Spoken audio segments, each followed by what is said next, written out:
I have a quick book review for you guys. This is Changes for Julie by, give me a second. Doesn't say on the front of the cover and I've got one hand. By Megan McDonald. This is book 6 in the American Girl Julie series. This was a reread for me. I originally read it, at least according to Goodreads, in April of 2016. I gave it 4 stars. I reread this for, as I've mentioned in a couple previous book reviews, a paper I'm doing for my deaf culture class. So, for one, I'm hearing, but my opinions are, colored isn't the word I want. What's the word I want, dear? Influenced. Thank you. By that class and the paper I'm doing. And then this video may contain spoilers. So there's that. I want to hold it straight on so you can see it, but then it's got like a glare because it's a library book. So this is the last one in the main portion of the Julie series, and she has a new friend in school named Joy who's deaf. And this is the 1970s. This was, if you didn't know, which I didn't realize until this class, the ADA was not passed until the 90s. Like,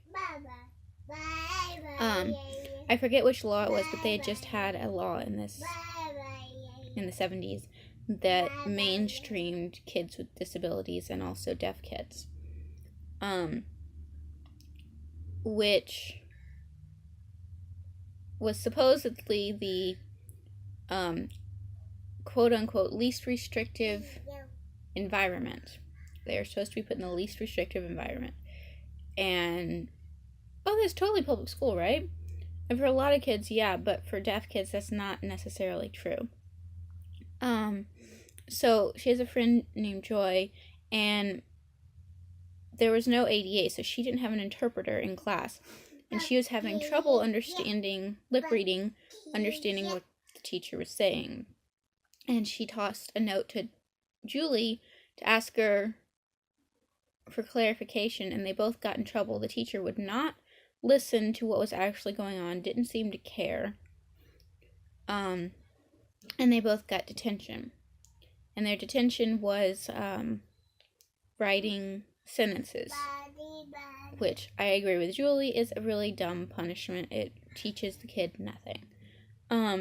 So she ends up running for student body president, which is normally a 6th grader, but she's the first 5th grader and a girl and blah, blah, blah. And Joy is running as her vice president. And they have some problems at first because Joy is deaf and the other kids make fun of her. And then they end up winning. I guess I spoiled the whole book. Sorry, I did warn you. It was really good. I'm really impressed. I was concerned because it is historical fiction. And the issues in that time period, I was worried that it would cause the book to be problematic. But this book was done really well. This came out in 2007, I think. And American Girl books are usually really good, but I was really impressed with how well this one showed the problems from the time period, but also showed how Julie is doing her best to not play into those problems, to not make those things worse, to make things better for her friend. There were lots of really good things in here. There were 2 problems I had. One of them was Julie was teaching some other girls ASL, and she showed them how to make name signs, which usually that's something that you have to get from a deaf person. They give it to you. So that could be different in the 70s, or it could just be, you know, the author didn't know that.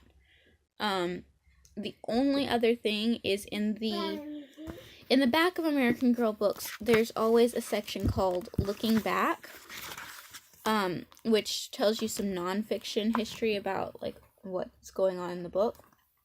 And in there it says, It talks about that law that I mentioned that I can't think of the name of. Alex is helping me. And it says, children who are blind or deaf like Joy, or who had other disabilities. I don't know if that's implying that deafness is a disability. That sentence is questionable. It may be, or it may just be worded badly. So that's the only other problem I had with this one. Otherwise, it's a really good book. I would definitely recommend it. Like I said, I ended up giving it 4 stars. And overall, I usually really like American Girl books in general. That's about it for this one. If you have any questions, comments, or opinions, don't forget to subscribe. No, that's not how that works. If you have any questions, comments, or opinions, leave them down there. I love discussing things with you guys.